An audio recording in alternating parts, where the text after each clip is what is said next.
من يهده الله فلا مضل له ومن يضلل فلا هادي له وأشهد أن لا إله إلا الله وحده لا شريك له وأشهد أن محمدا عبده ورسوله صلى الله عليه وسلم وبعد أيها الإخوة المؤمنون من المطالب النبيلة العظيمة الرفيعة في حياة المؤمن أن يتقرب إلى ربه جل وعلا ولا يتأتى له ذلك إلا بتزكية نفسه حتى يفتح الله قلبه ويشرح صدره للإسلام.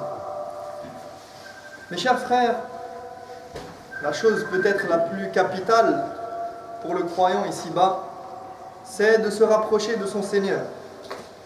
Et il ne peut se rapprocher de lui que par un seul moyen, c'est en purifiant son âme, en éduquant sa personne, de sorte qu'Allah lui permette d'être réceptif à son message et qu'il se soumette naturellement à la religion d'Allah.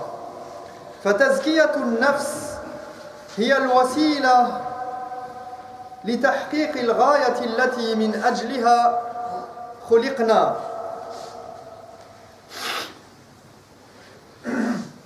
Donc, cette éducation spirituelle, dont le but est de purifier son âme et d'attendrir son cœur, pour qu'il devienne réceptif au message, réceptif à la révélation, eh bien cette éducation spirituelle facilite la soumission du croyant aux ordres de son Seigneur. فَتُسَهِّلُ لِلْعَبْدِ هذه التزكية تسهل للعبد استسلامه وإذعانه لربه جل في علاه لأوامره ويمتثل أوامره ويجتنب نواهيه فالتقرب إلى الله وسعادة الدنيا والآخرة متوقفة على تزكية النفس. Sans cette purification et cette éducation spirituelle, il n'est pas possible de se rapprocher d'Allah subhanahu wa ta'ala. Et le bonheur, ici-bas comme dans l'au-delà, finalement, dépend de cette âme qui est en nous, de cette nafs, de cette chose qu'il y a en nous et que nous devons purifier. Et les cœurs, wal-qulub, لا تجد الراحة والطمأنينة إلا بذكر الله. Et les cœurs ne peuvent trouver la paix et la sérénité qu'à travers le rappel d'Allah subhanahu wa ta'ala. قُلْ إِنَّ اللَّهَ يُضِلُّ مَنْ يَشَاءُ وَيَهْدِي إِلَيْهِ مَنْ يُنِيبُ أو يهدي إليه من أناب الذين آمنوا وتطمئن قلوبهم بذكر الله ألا بذكر الله تطمئن القلوب. Dit, Dieu égare qui il veut et dirige vers lui ceux qui se repentent et ceux qui croient. C'est ainsi que leur cœur s'apaise au souvenir de Dieu. N'est-ce pas au souvenir de Dieu que les cœurs s'apaisent? Ainsi, celui qui cherche le bonheur doit se préoccuper en premier lieu de l'état de son cœur et des moyens de le réformer. كيف تصلح قلبك؟ كيف حال قلوبكم مع الله؟ De le guérir de ses maladies. أن يطهر القلب بأمراضه وسمومه afin qu'il réponde à l'appel de son Seigneur. Mais seuls réussiront ceux à qui Allah aura accordé la réussite. أيها الإخوة، ما هو المنهج الصحيح لتزكية نفوسنا؟ Mais la question c'est comment purifie-t-on son cœur? Est-ce que toutes les méthodes sont bonnes? Quelle est la marche à suivre? أولا لا يمكن أن نطهر قلوبنا بالخرافات والخزعبلات ولا بالأحاديث الضعيفة والموضوعة. Avant tout, on ne peut pas guérir son cœur à travers des chimères, des histoires fantastiques, des contes, des mythes et légendes, encore moins des hadiths inventés ni même faibles, fabriqués, et toutes les histoires de ce genre. Ce n'est pas non plus par la poésie ou la prose, et surtout pas au détriment du Coran. فالله سبحانه وتعالى أعطانا ما يكفينا لتطهير قلوبنا وتزكية نفوسنا. Allah en effet nous a donné ce qui nous suffit pour nous purifier. Il a même révélé au prophète sallallahu alayhi wa sallam lors de son pèlerinage d'adieu: Al-yawma akmaltu lakum dinakum wa atmamtu alaykum ni'mati wa raditu lakum al-islam dina. Il lui dit: aujourd'hui, j'ai amené votre religion à son point de perfection, je vous ai accordé ma grâce tout entière et j'ai agréé l'islam pour vous comme religion. فمن أراد تزكية نفسه فعليه بالكتاب والسنة المطهرة والمطهرة للقلوب قبل كل شيء ومع كل شيء، وعليه أن يجتنب العقائد الباطلة والفلسفات الأخرى الأجنبية. Si quelqu'un cherche à purifier son cœur et s'éduquer spirituellement, il doit donc impérativement revenir aux sources de l'islam, au Coran et à la tradition prophétique, et éviter ce qui les contredit, notamment les hadiths, comme j'ai dit, inventer les histoires qui n'ont ni queue ni tête et qui n'ont aucune source dans la religion, et ni même trop s'adonner à la littérature ou la poésie. Et ici, je mets entre parenthèses qu'il n'y a pas de mal à lire ces choses-là, à lire la poésie, à apprendre la poésie, à lire la littérature.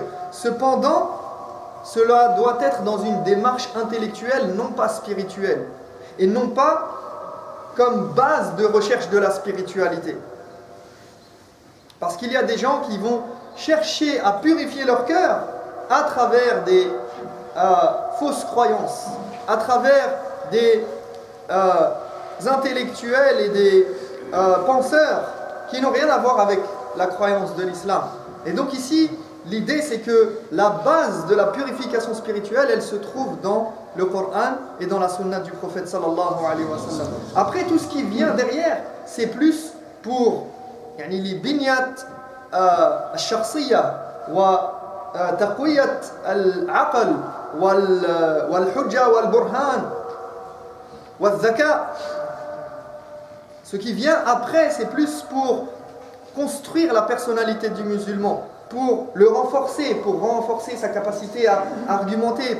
Il peut trouver de la sagesse dans d'autres choses, mais pas comme base sur laquelle il se fonde, et il revient quand son cœur est malade, et il revient pour se purifier, pour se ressourcer. Sa source première, ça doit être le Coran et la sunna du prophète sallallahu alayhi wa sallam.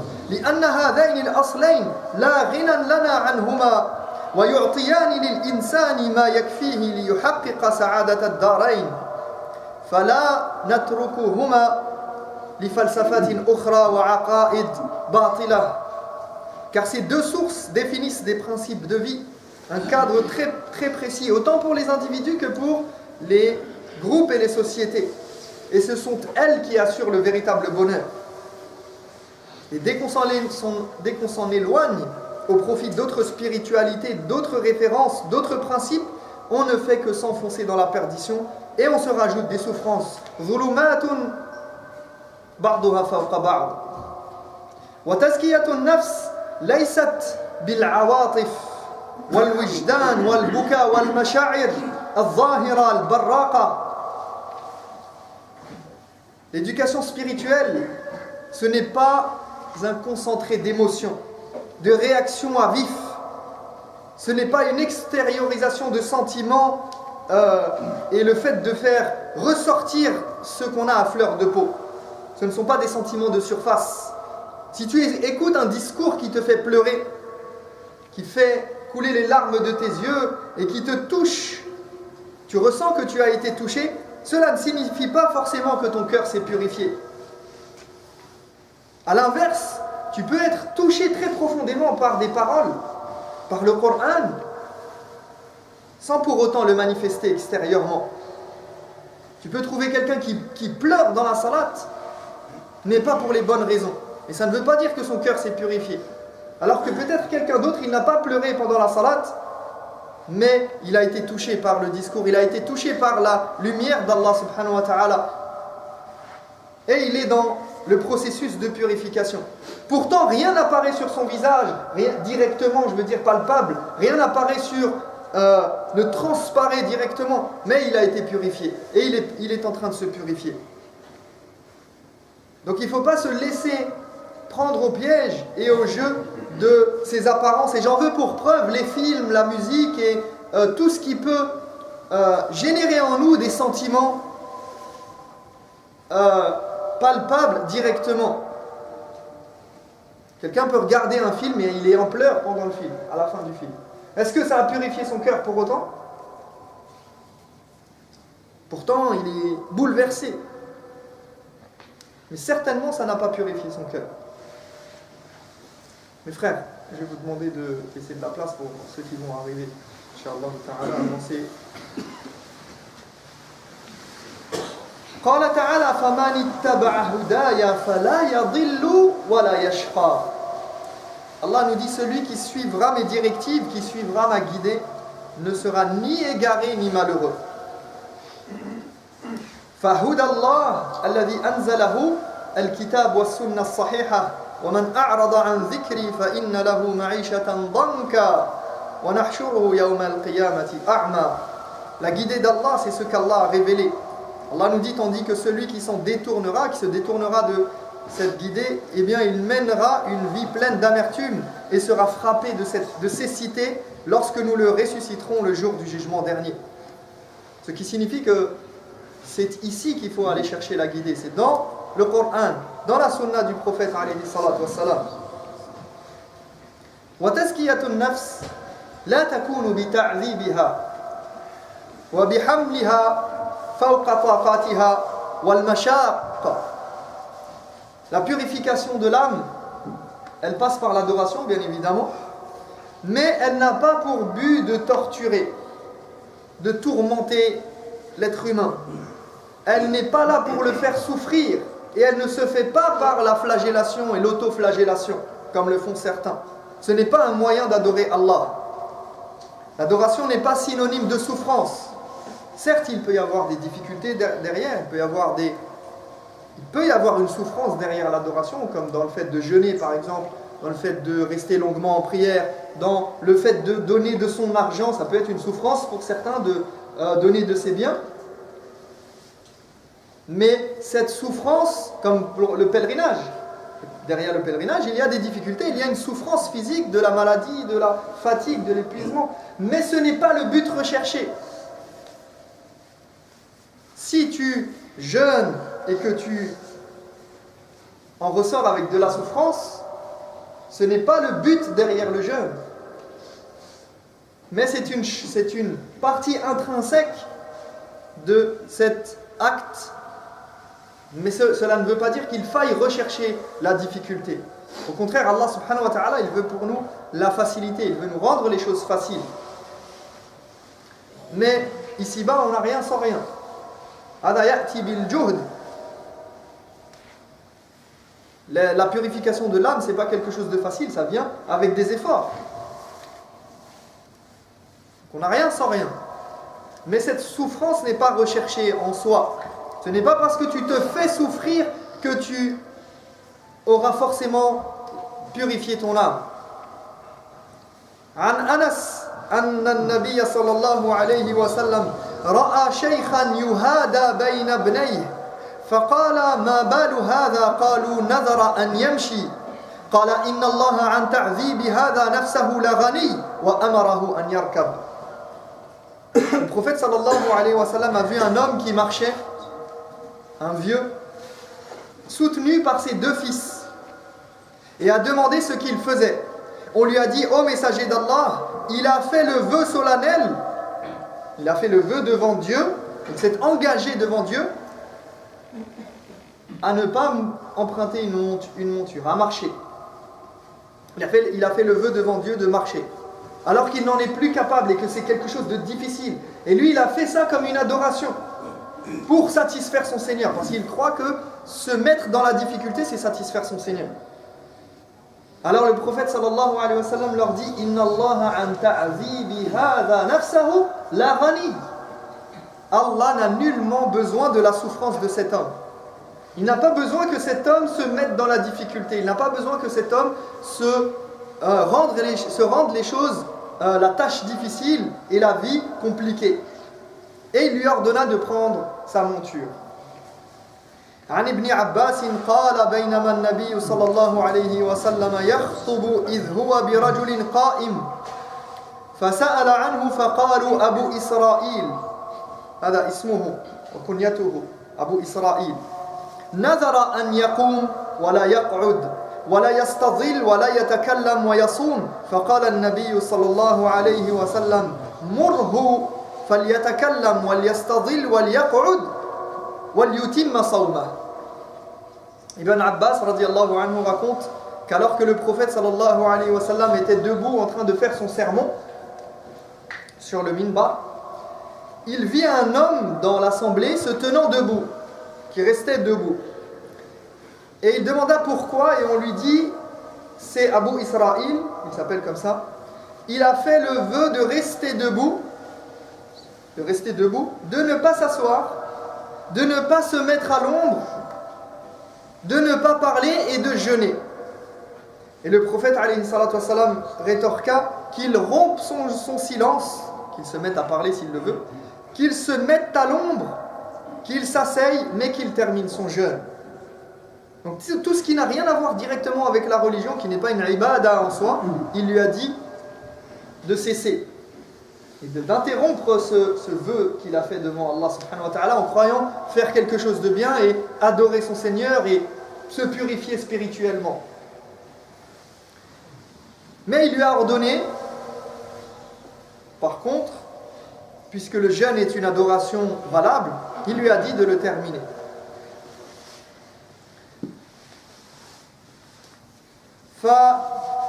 فالتزكية أيها الإخوة أمر عظيم وأصل أصيل من الدين ليس من الكماليات ليس تكميلا للدين وللشخصية المسلمة لا نستغني عنها أبدا لأن قلوبنا قد قست وتحجرت وابتعدنا عن الطريق هذا أمر مهم حتى لا نعبد الله على حرف وبلا روح كالجماد وبلا شعور ولا خشوع بقواعد كأن الدين كله فقط حلال وحرام فحسب وحتى نتوب إلى الله حق التوبة.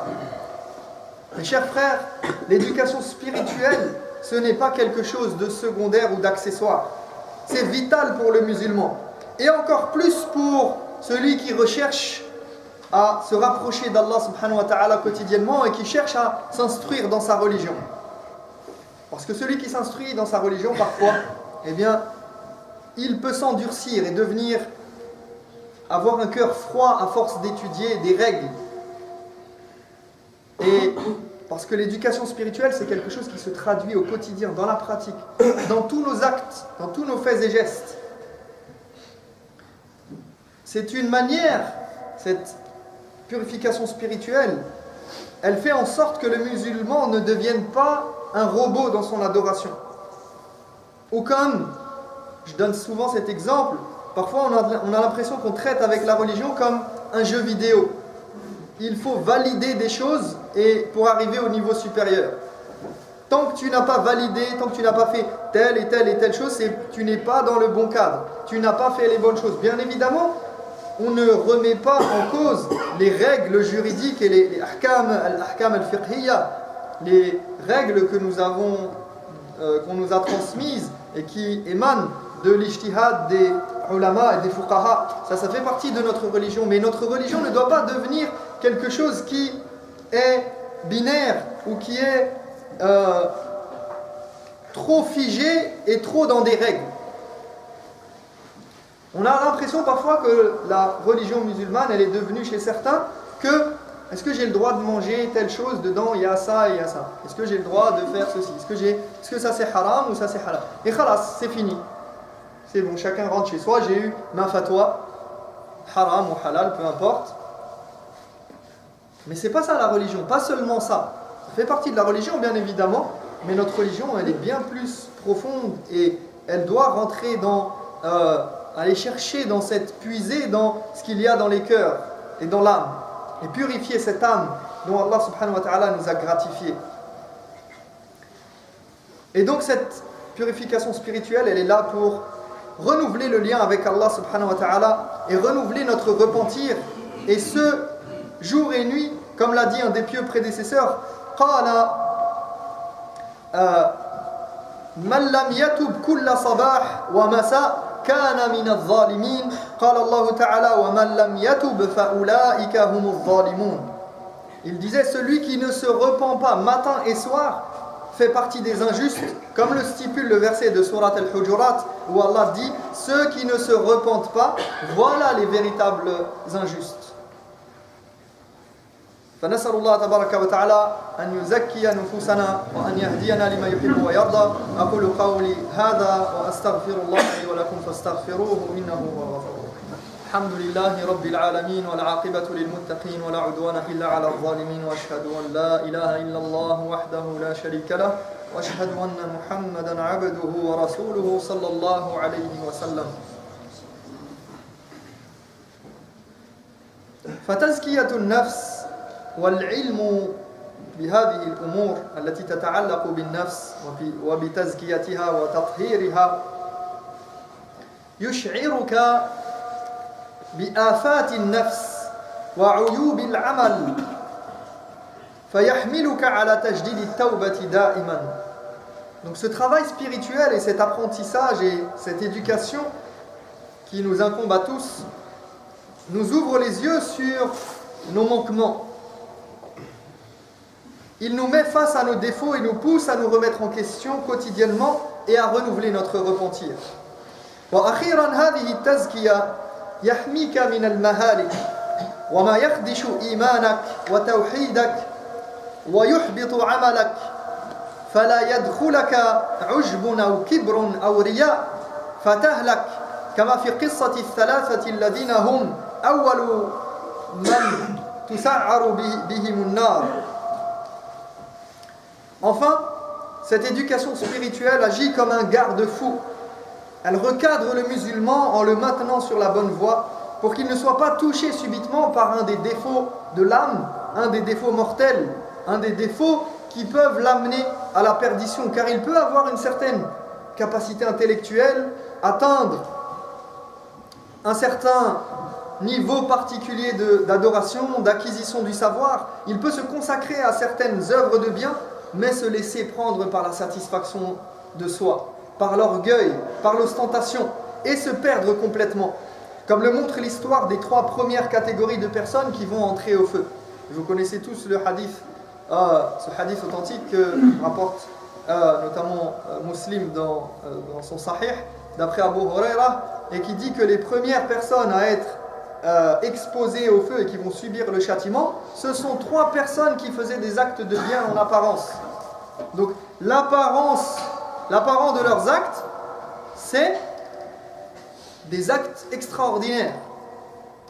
Mujahidun wa qari'un wa mutasaddiqun jawadun karim.